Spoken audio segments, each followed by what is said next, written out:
Good morning and welcome to Morning Movie News, which will not air tomorrow because the Oscar nominations are being announced super early in the morning, and I, of course, will be covering those. But, as is the case every year, before the nominations are even announced, it would seem that the winners are already decided because now the Golden Globes and the SAG Awards are in total agreement after last night as to who deserves the gold for the top awards. So the only surprise left for tomorrow is who gets a career boost by being nominated for an Oscar, because again, we already know who's going to win. So first off, why on earth do the Oscars keep doing this, right? I mean, they're only going to announce their nominations tomorrow, and then the actual awards telecast is like the first weekend in March. So we have to sit, it's like the anticipation's not going to build because, again, we know who's going to win. So we're just going to sit on these, giving out these final awards for over a month. And the only reason I can think of for this, because I don't see any benefit to the Oscars, in terms of prestige, right? Like just making people sit and wait to get the answer that they already know. So the only thing I can think of is from a money perspective, and of course, that does drive Hollywood, which is a business.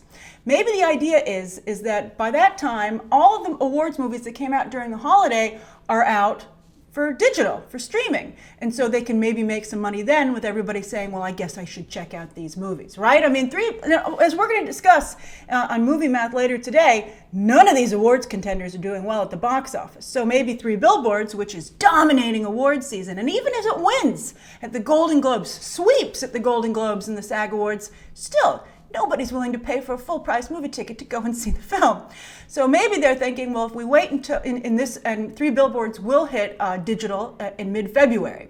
So the idea is that, well, then people will finally go and see it. So you know what? Maybe they should shorten the release, the theatrical to ancillary release window just for awards winners, so the Oscars can come earlier, because it's just getting ridiculous at this point. Now, some of you might also be wondering, well, why does the Golden Globes and the SAG Awards predict the winners of the Oscars? Well, with the Golden Globes, it's interesting because it's not the same voters, right? So the Golden Globes is decided by the Hollywood Foreign Press Association, which is basically a bunch of movie critics from overseas. But historically, they've been really good at reading the room, so to speak, when it comes to how Hollywood is feeling about awards season, who they want to nominate. Also, maybe to some degree, the Golden Globes, I believe the second most prestigious award after the Oscar, and I think a number of people in the industry agree, maybe it's very influential, and it does, of course, come first. And then when it comes to SAG, they are the biggest voting bloc within the Academy. If you don't know how Oscar voting works, when you're invited to become a member of the Academy, you're invited to do so as a part of a category, right? Director, cinematographer, visual effects, acting, and you decide on your own category for the Oscars. And then, after that, everybody votes for everything.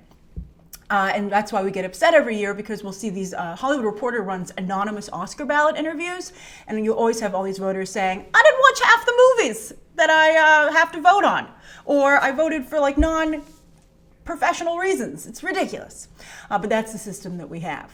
So again, since the actors are the biggest voting bloc in the Academy, what they like usually wins because there's just so frickin' many of them. It's it's not like the United States where they have the electoral system. We have the electoral system here, and so that kind of evens out states that have less people in it than others in terms of electoral votes. The Academy doesn't do that, right? One vote is one vote, and the actors are California or New York, basically, in terms of population. They just sway the whole thing. So that means that Three Billboards is very likely to win Best Picture. Frances McDormand will probably win Best Actress, and Sam Rockwell will win Best Supporting Actor. That is really this year's awards juggernaut, which is it's very interesting. I saw the movie yesterday. I'm going to review it later today, and I wonder if now people will finally start to go and see it, because it looks like this is going to be our Oscar winner. And then rounding it out, Gary Oldman is, I think at this point, guaranteed to win Best Actor, and Allison Janney to win Best Supporting Actress. And as I've said before, she's basically the female J.K. Simmons, who won Best Supporting Actor, of course, and I think that's a very good fit, and I think they're both very deserving of the award. Now, Gary Oldman, it's an interesting situation with Oldman. A lot of people don't feel he deserves to win, mostly because they're upset about Timothée Chalamet and Daniel Kaluuya not getting the win, who they feel are more deserving. But you have to remember how the Academy works. They're like, well, who knows if Gary Oldman will ever get another chance, but these are two hot young new talents who are just fresh on the scene, and surely they'll be in exciting movies in the future, especially because they like to double dip and triple dip and quadruple dip when it comes to the awards years, because they always basically nominate the same people, right? It's very hard. Once you're in, everybody always looks at your work first to consider nominating you in the future. So, if they are nominated for an Oscar, Timothée Chalamet and Daniel Kaluuya, their work forever forward will be considered first to be nominated again. So Gary Oldman, they're like, it's your turn, Gary Oldman. You know how that narrative works. It's your turn. That's how Jeff Bridges won for Crazy Heart. Everyone said it was his turn. But a number of people also feel, besides the quality issue of the work, that Gary Oldman, of course, has a very troubled, checkered past. Of course, his name was mud in Hollywood just a few years ago for defending Mel Gibson and remarks that at the very least skewed anti-Semitic. And then also there's an outcry about spousal abuse allegations in his past. So some people are bringing that up and feeling that he should not win. Now, I think this should give hope to James Franco, who was considered a front-runner just weeks ago. And of course, now people are wondering if he'll even be nominated for an Oscar, because that voting was still going on when his scandal broke. He did not walk the red carpet last night. He didn't show for the Critics' Choice Awards, but he did show up at the SAG Awards. I'm not surprised he didn't walk the red carpet. Some people were like, oh, that's horrible. But it's like, come on, what do you expect? His sister-in-law, Alison Brie, married to his brother Dave Franco, and she did a very nice job holding the ground. She didn't quite defend him. She was like, let's just put a pin in this because we don't have all the information just yet. I don't know if there's more information to get or if they're hoping this will just go away. But I think that this is, just like the Aziz Ansari situation, it's opening up a new chapter in this conversation as to what the line is between skeezy and assault.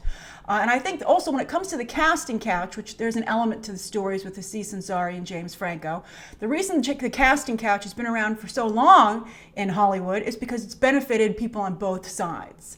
So that doesn't make it right, obviously, but it certainly makes it complicated. And so I don't really know if you can vilify anyone who used the casting couch, because again, it's people were complicit on both sides because people wanted work. So some people were, willingly engaged in the casting couch. So it's again, very complicated. So I think that, Mel Gibson is kind of staged to come back. I don't think that James Franco's career is over, but I think that there is some question, and I think that his awards season run is certainly over. He'll be lucky if he gets nominated. That'll be considered, I think, a win tomorrow. But the question is, does his career deserve to be derailed to the extent that it probably will be, right? Or should he really just kind of like, I think maybe his punishment should just be he didn't get the Oscar, right? And maybe he doesn't even get nominated, and then do we just move on? I'm curious to hear your thoughts about this, because before a lot of these situations were very clear cut, black and white, and now I think we're heading into much deeper shades of gray. All right, so that's the first story of the day. Now, and I'm curious how you feel about the Oscars with the timetable, and also if these are the winners, how do you feel about that? And I think the awards season show, the Oscars, is going to be extremely low rated. All right, so next up, The Post. Speaking of awards season, this film has gone surprisingly empty-handed, considering its pedigree: Spielberg, Streep, Hanks, and what it's about, freedom of the press, and the press fights, bad politicians, and considering our current political climate. But although, as I said, in my review of this film, I think it took a lot for granted, not just that it would win a lot of awards simply because of its pedigree. But don't cry for Spielberg, because he's already quickly moving on to his next project. It was interesting, it might because it's a slow news cycle, it might because Spielberg's reps are like, what, The Post isn't doing well. Let's try and get a better positive spin on what's happening to Spielberg right now, right? So they're like, what should he do next? Because The Post is out, Ready Player One. I don't even know. I'm not sure how Ready Player One will perform in theaters. We'll see. I thought it was odd that they recently started to advertise Ready Player One by showing clips from mostly old Spielberg movies. And you're like, but that's not in this movie. So why are you advertising an upcoming new movie by reminding me of old movies that aren't in it? And they're like, we don't know. We're trying to get people to go see Ready Player One. So that hits theaters at the end of March. So now Spielberg has to decide what to do next. And apparently these are his next two choices. And so you can weigh in on what you think he should decide. If Spielberg was like, I don't know, what do you think? This is what you could tell him across the bar. All right, so the first is a new Indiana Jones movie. Ooh, we'll get to that in a moment. But then the other one is an updated West Side Story film. And West Side Story, They just did a big piece on it in Vanity Fair, so it's having a moment again a little bit. And that was about a white gang versus a Puerto Rican gang. West Side Story is fabulous. You should see it if you have not. But Spielberg wants to update it, I think presumably along ethnicity lines, which is interesting to me because on Friday we just talked about Oliver Twist being updated with Ice Cube, and I love the idea because I think now those stories seem particularly dated considering what groups are in those communities now and in that situation largely. But a lot of you were not into the idea at all. So, I mean, if I were Hollywood, I'd be like, maybe we shouldn't bet so heavily on this because, audiences just simply might not be into it. But even beyond updating it ethnicity-wise, I think that it's not so easy to direct a musical.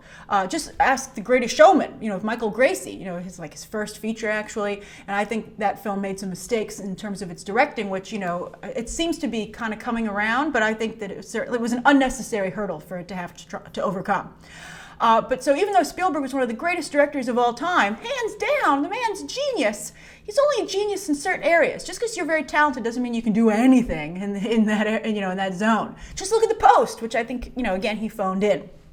So is Indy then the obvious choice? I don't know, and here's why I'm concerned about this as well, because the rumor has that Spielberg loves the internet's idea that Chris Pratt should join the franchise with Harrison Ford, with the eye of him taking over, a little bit down the line. Now, my problem on this is twofold. First of all, he's already playing Indiana Jones basically in the Jurassic World movies, and then also I think there's a chance he might have already worn out his welcome with audiences because he's so one note.